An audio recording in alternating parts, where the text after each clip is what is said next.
Hello. Hi. Hi there. You've just moved position on my screen. It slightly bewildered me. Yeah. You've moved on mine too as well. Yeah. Fantastic. Well, welcome. And yeah, I'm going to hand it over to you. Well, I was going to Please help start us. really because I was obviously been You're a great watching political. and listening to your last 10 minutes or so of conversation and finding it really interesting. And obviously, I come at it from a quite different place in some respects. Not least because I got my head full of all the things that fossil fuel energy has done to world politics for like the last century or so, and what its economic consequences are. But I was trying to think, okay, well, how does the way that I think about these things connect with the way that you think about these things? And I actually think there is some quite more common ground than perhaps there might seem. And what I wanted to start with, though, is like this relationship between like energy and capitalism, because it seems to me that when I'm listening to you talking about it, that your view is that capitalism is in some sense the original sin, if to use that language, in this, and that if we had a different economic system, that we would have a different ways of living with energy, and that we would have a planet that wasn't where climate's concerned so destructive. And I just wanted to really sort of push you a bit on what the underpinning of that conviction is, because if you look at it from where I'm sitting, it looks like the fundamental problem is energy itself. Is like this is what happened to the world in all kinds of ways, not just ecologically, but environmentally, and I would say politically as well. Once we moved from a way of using energy that was fundamentally reliant on the sun, as it came to us on a daily basis, to one that relied on basically, stored ancient sunlight from, before there were human beings on the planet. And that is the dramatic change that happened with the Industrial Revolution. And that Industrial Revolution then played out not just in relation to capitalism, but it played out in the 20th century in relation to very different forms of economic organization, not least the communism in the Soviet Union and China. So I struggle to see how you change the economic system and get a different energy situation or outcome, that would be a better word than situation, because it seems to me that the fundamental issue is what we've done with using energy. But I'm interested in like where you're coming from and thinking that actually you have economic transformation and then that itself produces the necessary energy transformation that we need. Yeah. Well, wow. So the word power, is what this entire sort of conversation for me is about. Power, not just political power, but actual electrical, coal, gas, energy. What we say energy, we describe as the power industry, right? So for the last 400 years, we have, as you say, been powered by, literally, we have built empire, political power, from the power of stored carbon. And the stored carbon was originally in trees, in living trees, which we chopped down all over the UK, the rest of, before it was even the UK, in Europe, and used to explore other people's lands, smelters, the iron age, moving from, so actually it was still stored carbon, but it was stored in trees. And then we discovered coal, and that's stored carbon from dead trees and living things. So I think the scale and the firepower and literally power to control came from these natural resources from billions of years ago. And they changed something fundamental, because this distributed energy, the distributed power that was there all over the world where people lived, became concentrated. If you had access to essentially land, trees, and coal, you just were up there. You were able to dominate because you got a resource that no one else got, and you could then carry on extracting and controlling other resources, gold, diamonds, precious metals, you name it. There's still, the world runs on resources that are physical.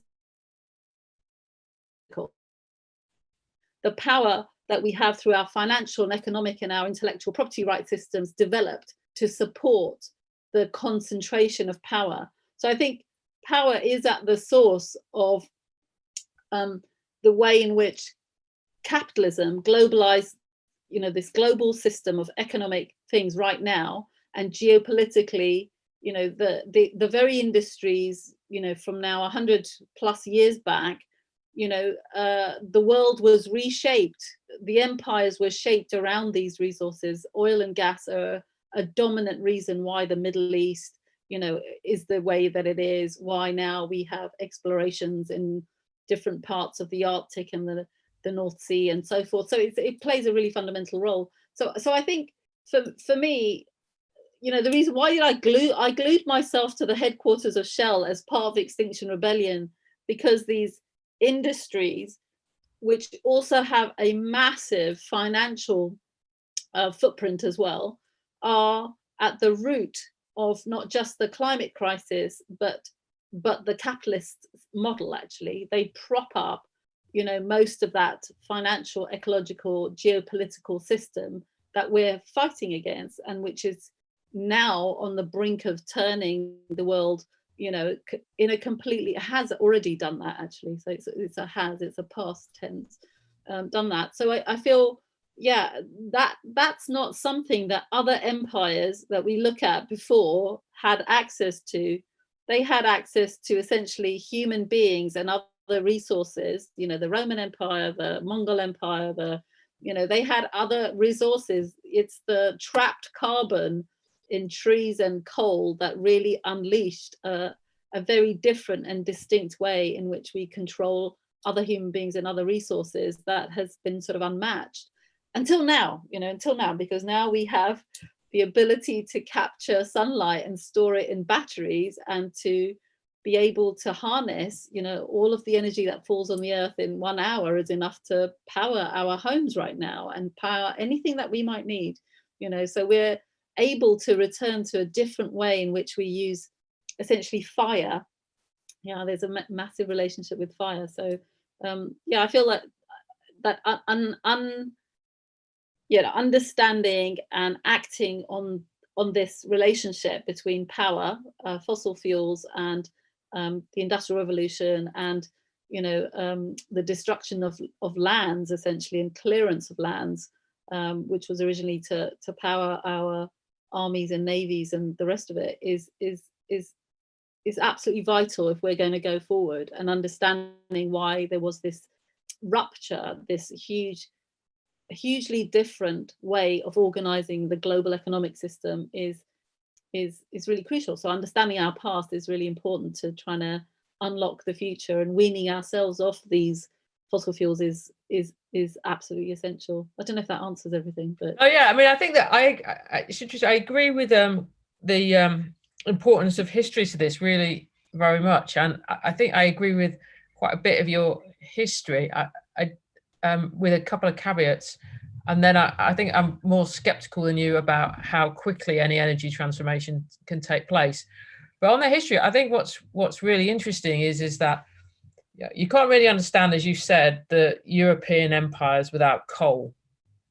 I mean, that you can come up with any number of explanations about why it is the European empires that end up with maritime empires on the scale that is like unprecedented compared to any past empires. And I wouldn't want to be a complete energy determinist about this and say coal is the only explanation, but it is clearly a pretty significant part, of the explanation, including it being the basis of British naval power during the period in which the British Empire is at its height. And then I would say you could understand quite a great deal, in fact, of the geopolitical history of the 20th century, including the rise of the United States and the Soviet Union as powers, because what has been essentially a coal-run world, not least in relation to military power, switches to become an oil-run world in relation to military power. So if you started at the beginning of the 20th century and said, okay, which two powers are likely to be the most powerful by the middle of it, I think you were starting with energy, you would absolutely have predicted it to be the United States and the Soviet Union. And you would have predicted that the European countries were going to be in some difficulty, regardless of their empires, because of the fact that as oil was becoming much more important, they didn't have it. And so then I think you can understand both, like Britain and the British and the French extending their empires into the Middle East after the First World War in a quite desperate desire to break dependency on American oil. I think you can also understand some of what went on in interwar Germany, Italy, and Japan in pretty much the same way. And then you get to the middle of the 20th century, and you've got these two dominant powers being the ones that had the most oil at the beginning, the United States and the Soviet Union. But I mean, I would just add a couple of other commodities which were essential. So one is sugar and cotton, obviously. So these commodities become crucial and are part and parcel of the way in which then colonialism and racism go hand in hand. So actually, it wasn't enough for the Europeans just to have this coal and use it domestically, as it were, to have electricity and steam trains. They actually also then needed to feed their populations and to clothe their populations, and sugar was really toxic. So I've just sort of read a bit about sugar which was called black gold, because it was based on then a massive it was based on the slave trade. It was the slave trade that made that possible, and for us to literally have the finer things in life. So and land became then essential. So the whole of the Lebensraum mentality that we've got to acquire more and more land for ourselves, and it doesn't actually belong to any of these people who live there already.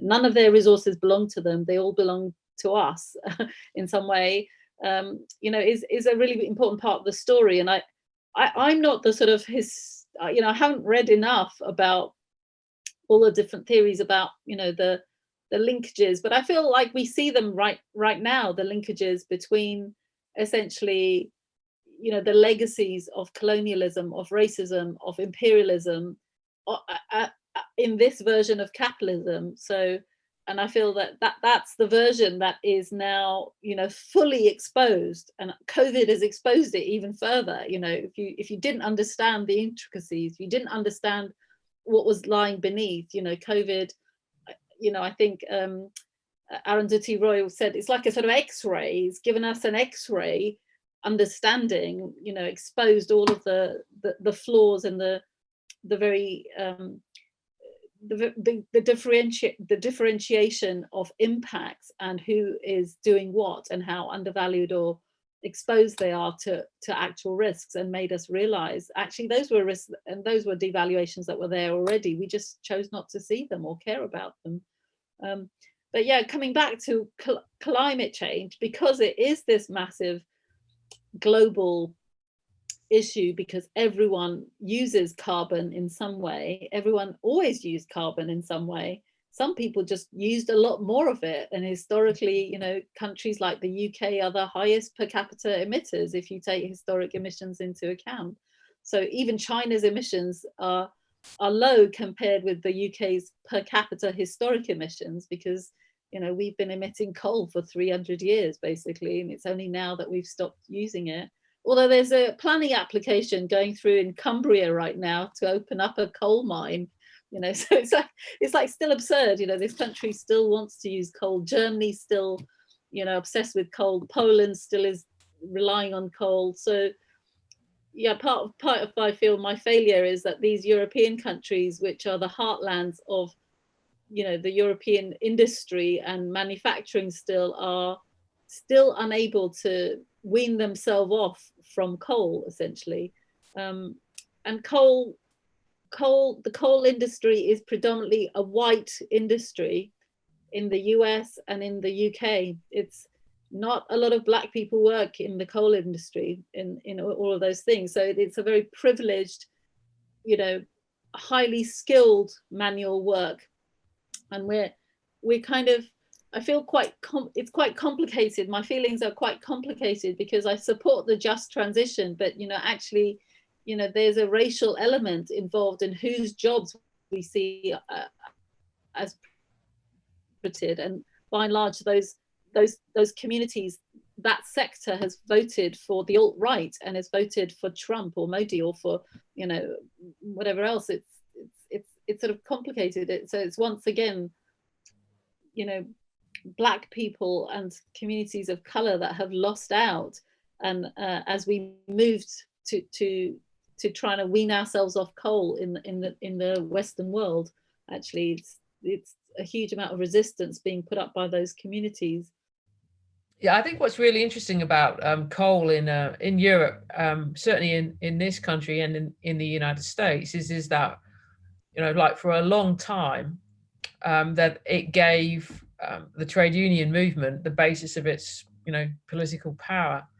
And so that is why that, you know, the struggle over the miners' strike in the 1980s in Britain was as not just as you know, in some sense it was much more emotionally, existentially important for the country's politics and the actual material issue at the time of closing the pits, which wasn't at that moment in the 1980s. I mean, the pits had started being closed obviously a long time before the 1980s. Wasn't tied to climate issues. It was being presented by the Thatcher government as an issue of economic inefficiency, and that coal was no longer, you know, essentially value for money where energy was concerned.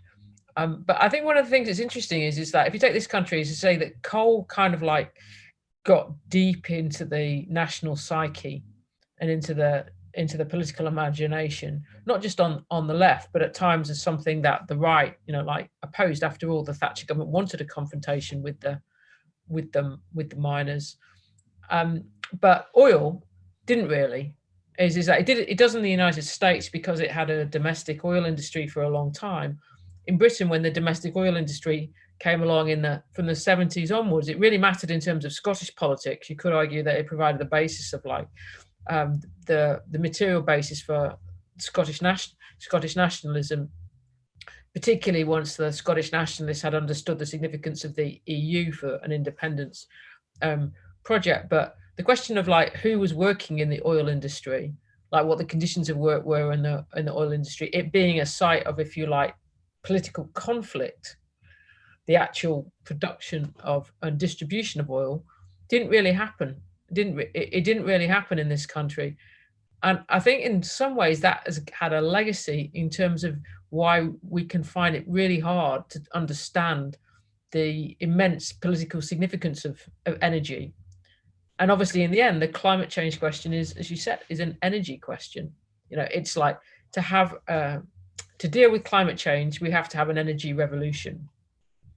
You know, we have to do something monumental in terms of the way in which our economies and our societies are organized, and that has all kinds of distributional implications in terms of class and race, as you have said.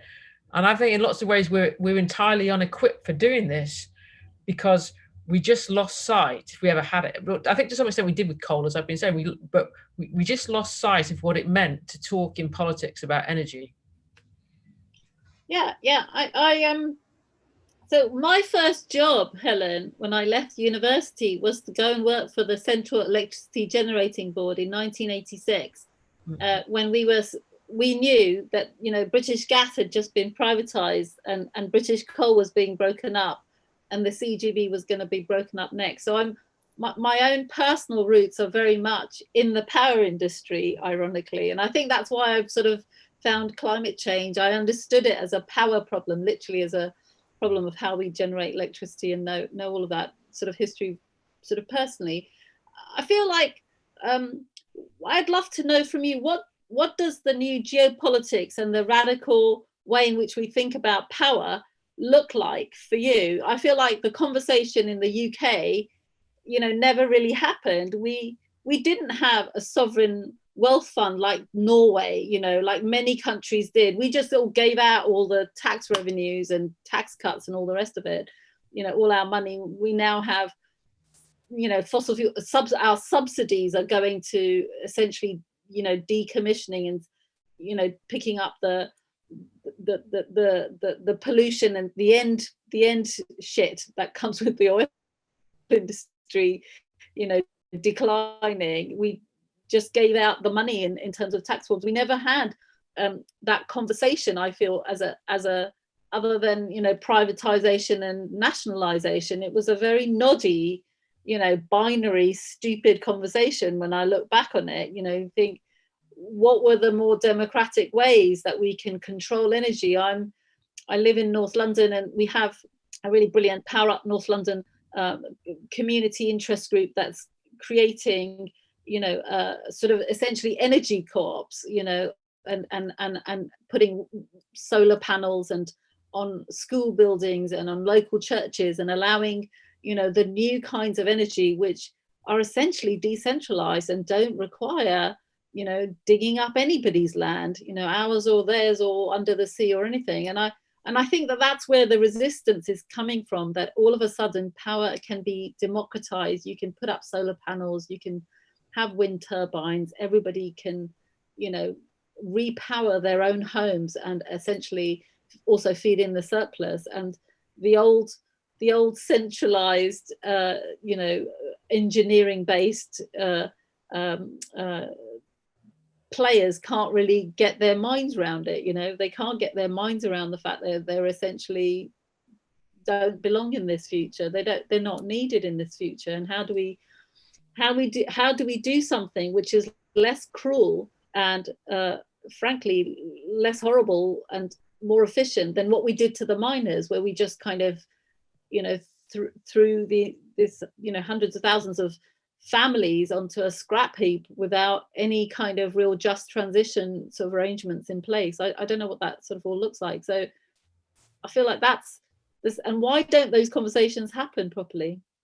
I think the thing is that I'm more sort of skeptical, pessimistic than you about how quickly an energy transition can take place. Because it seems to me, if you look at the countries that have tried to do this most seriously, Germany in particular, that they have struggled to meet the targets that they set themselves for shifting away from carbon in electricity generation. And this is obviously before we even get onto the question of like transportation and heating, where electricity often can't be used at the moment, or at least on scale isn't being used. So I think that the issue in Germany has proven to be that the really strong commitment to the transition came from, let's say from around 2010, and it was accompanied by Merkel's decision that they were phasing out nuclear power at the same time. So that was ruled out as an option, and really that has been the basis both for the fact that they still have as much coal as they do, and the fact that they've doubled down on Russian gas dependency, because you now got more gas being used. You're still going to have growing amount of gas being used in Germany in electricity generation. So it seems to me that is that some of the things that are going to be done and the scale required still require the energy companies' technological know-how in order to deal with some of the very issues that transition brings about, and the fact that we are still looking for some time in any realistic scenario about using oil and gas. And I think anybody who really doubts how long we're going to be using gas in particular, needs to look at how much time government spend, how much bandwidth of government time goes on dealing with gas geopolitics, and it's really quite considerable. I think the other question, though, which kind of comes out of what you said, and I think this raises a really interesting question that Adam Tooze has spent a lot of time on in the last couple of months, I've noticed, is this issue of like, well, what does all this mean for our relationship with China? Because is that, you know, in one sense that the future of the planet might depend climate wise on how much longer China is going to carry on burning coal. And over the last few years, China has gone back, you know, like a couple of years has really moved back towards more coal production. And that seems to me to have a, you know, like a really sharp question arises, particularly in the context of what's gone on during the last few months in terms of the attempt by the US to decouple from China and the much more confrontational, you know, like relations and the issues of the treatment of Muslims in China, the issues of Hong Kong. And, you know, I think it poses really, you know, tough ethical, you know, like dilemmas. Because if you take, say, Adam Tooze's position, it is essentially is we have to pursue détente with China in some sense, whatever the cost in terms of these other issues, because the climate consequences are too severe not to. But that also, though, and as I'm not sure what I think about that, but I think that it also really captures the reality, though, that this is never going to just be a matter of what people do in their individual lives. So I think we can all like live our lives in ways that are really much more aware about the ways in which we use energy, the consequences of doing so, in some sense, perhaps leading lives that use energy much less fecklessly than I think that we've often done. But we're still going to have some answers to these big geopolitical questions that still pushes back into the world of governments. I so on China, so, you know, a few days ago, you know, President Xi Jinping announced that China would remain committed to Paris and it would update and revise and presented a more ambitious target for under the Paris Agreement. So I think there's a very big difference between what China is thinking and saying and trying to do than what the US is currently thinking and saying and actually doing.